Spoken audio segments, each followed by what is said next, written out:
रामायण का प्रमुख अध्याय तभी से शुरू होता है जब रावण ने सीता को हराया और इसके बाद राम रावण का युद्ध हुआ।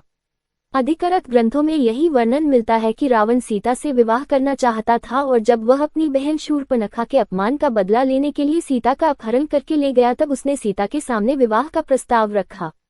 लेकिन इसके अलावा कुछ जगहों पर सीता को रावण की पुत्री भी बताया गया है। आज भी इसकी सत्यता के बारे में विद्वान अध्ययन कर रहे हैं।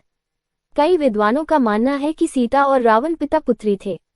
हालांकि रामायण के सबसे प्रामाणिक ग्रंथ वाल्मीकि रामायण में इसका कोई उल्लेख नहीं मिलता है। आपको ये जानकर आश्चर्य होगा कि राम के जीवन पर अभी तक करीब 125 अलग अलग रामायण लिखी जा चुकी हैं। कई ग्रंथों को विद्वान प्रामाणिक मानते हैं तो कई मात्र काल्पनिक हैं। आपको बता दें कि अद्भुत रामायण 14वीं शताब्दी में लिखी मानी जाती है।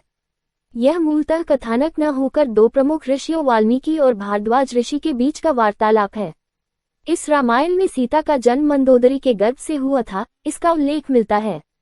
इस रामायण के अनुसार एक बार दंडकारण्य में गृत्समग नामक ब्राह्मण लक्ष्मी को अपनी पुत्री रूप में पाने के लिए हर दिन एक कलश में कुश के अग्रभाग से मंत्रोच्चारण के साथ दूध की बूंदी डालता था। एक दिन उसकी अनुपस्थिति में रावण वहां पहुंचा और ऋषियों का रथ उसी कलश में एकत्र कर लंका ले गया। कलश को उसने मंदोदरी के संरक्षण में दे दिया, ये कहकर कि यह तीक्ष्ण विष है, सावधानी से रखे। इसके बाद रावण विहार करने सह्याद्री पर्वत पर चला गया।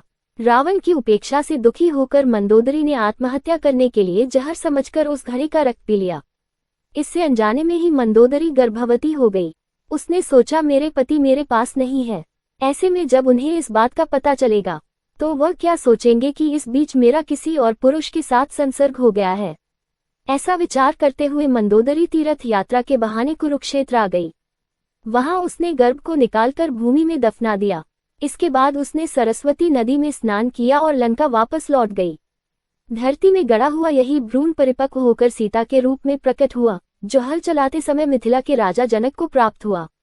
अद्भुत रामायण में वर्णित इसी कथा के आधार पर माना जाता है कि सीता मंदोदरी की पुत्री थी, लेकिन रावण को इस बारे में कोई जानकारी नहीं थी।